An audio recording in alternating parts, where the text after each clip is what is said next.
Hi, I'm Neil and I'm a member of Naked House. I've left London because it's too expensive to live in, so I've joined Naked House so that I can try and find an affordable place to live in the city. And I'd like to be able to do it as part of a community of people who can collectively design and be involved in the build of the house and the collective space. I think it would be really interesting and allow us to have a place that's more affordable than on the open market.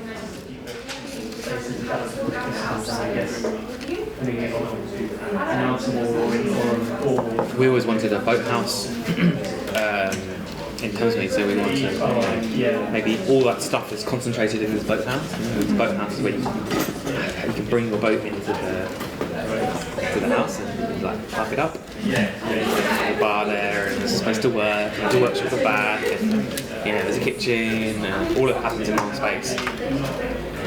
Okay, so how do you feel about the Winter Garden and sharing it between 6 homes or so? Yeah, I think it's a really nice idea. Would it be completely enclosed or? The idea is that this is just a frame and then it's glazed. Okay. One place we went to, Langley, they had a parent room, a children room, and then the communal eating space downstairs. Yeah. So although it's not the pub, but it was the adult room where they had the alcohol. Would you be down for that? Yeah, would that be a compensation? Yeah, I like that. I like the idea of having a pub that is run by the community, that's open to the whole of Thamesmead. Hi, my name's Shuf. I'm a member of Naked House and I currently live on a boat on the Regent's Canal. So I've really enjoyed doing that. It's a space that I could adapt myself, so there was an element of custom build.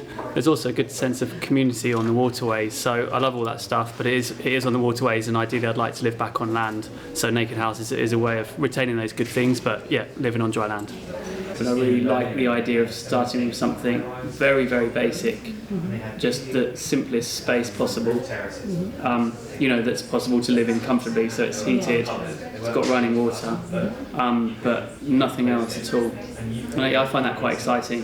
And then as my circumstances changed and I settled down and had kids, whatever, my business grew, then I'd be able to adapt that space. It keeps the extensions cheaper.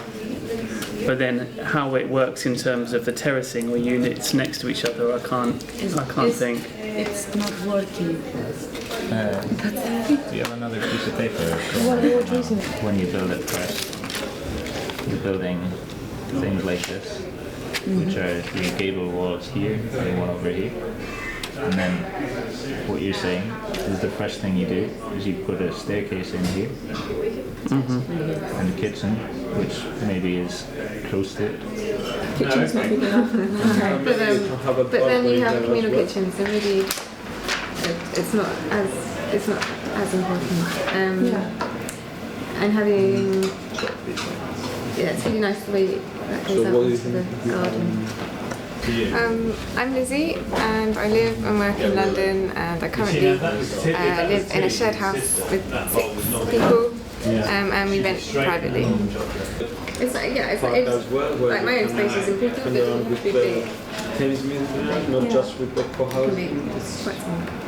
But you'd also like your house to have that flexibility where you can turn a room, for example, into a storage, into a workshop. Yeah, that'd be great. My scheme was initially about a family housing scheme that was adaptable and they can change it over time. But then I had Liz from Naked House and she shares a flat with other 5 people. So I've realised that the house had to be adaptable for her needs. So she needed space for storage units, workshop, because she works a lot with her hands, she works a lot with sewing machines, so she needed that sort of space. But at the same time, she doesn't mind the idea of sharing. So there you go, look, that's mine done. Yeah, it's really difficult that. I mean, it depends what the use is for. I think the big thing is, it depends what kind of shared thing we're going for. Yeah, I could probably make do with sharing everything if it was cool enough. But if it was like a really horrible kitchen with not very cool stuff outside, I'd probably go, can I have my own kitchen? Yeah. So depends. Yeah, very much depends what's in there. Hello, my name's Harry. I currently live in a workshop where I work and create loads of dust. I live on a mezzanine above the workshop, and I'm interested in a naked house because all my other options for buying a flat would be a kind of shared ownership house where all of the fixtures and fittings are brand new and made for me, and I don't really need that in my workshop. I've basically just got a small sink and I can just about get by. So I'm looking for a house which is a bit more simple, a bit more cheaper, that I can customise over a long period of time. So how do you imagine this? Okay, so I guess so we're thinking what the really cool feature would be that I kind of give up my big flat for. Yeah. You're still gonna have a kitchen if you want to like make your breakfast. No, I like that'd be nice. I think I don't need a very big kitchen. So the idea is that you can have more space that you're gonna share with the others. Yeah. You're saying the same. Yeah. No, that's cool. So the flat would have to change, wouldn't it? So you'd need to be able to, throughout the 20 years, you would have needed to be able to move walls or put walls in. Okay, so basically I'm called Chris and I live with my dog Brian, and I have a blacksmith's workshop and which I work out of, and I live up in the eaves. So what would be ideal is if I could use Naked House to give me a more of an affordable living situation, because at the moment I'm living in my workspace.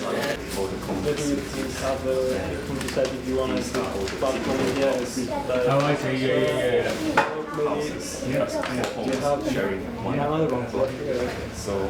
Has the right I always remember that a kitchen area. our parents didn't That's have why I anywhere have a to small go kitchen when us over kids. here where So I people think rush off to work. it's probably But at the quite same time, when important to they be able come to have immediately, for example, technically two they'll living have to spaces. cook for them.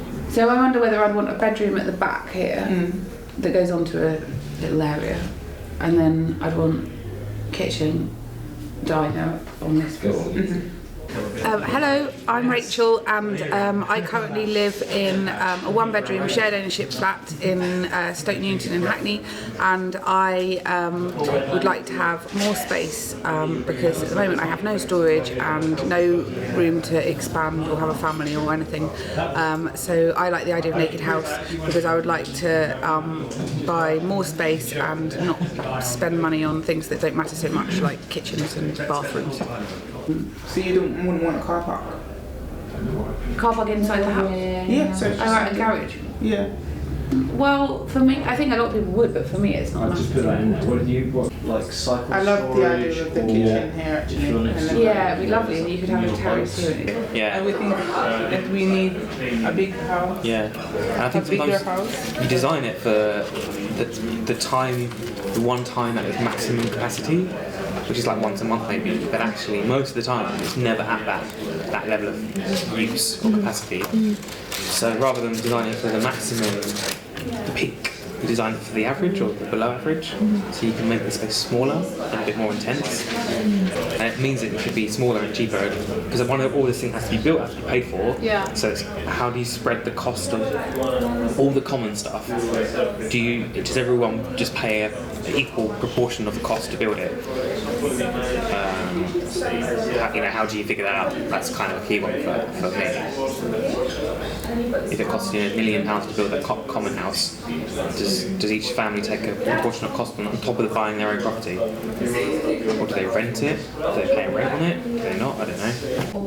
The whole scheme is providing like a space for like workspace or workshop, so you can still work where you live, but Oh, that's not great. in your Yeah, bed, so not as in you actually said. in my bed. Yeah. At the beginning, it was designed for a 2 to 4 person household, but now it's for a 1 person household with the potential to expand. One thing that we did do was we changed the location of the kitchen. Instead of zoning off rooms with walls, having open plan and then allowing the inhabitant to change the space themselves, and I think maybe use furniture to do that. Maybe what I thought I wanted is different to when you actually start looking at it and imagining what it would be like.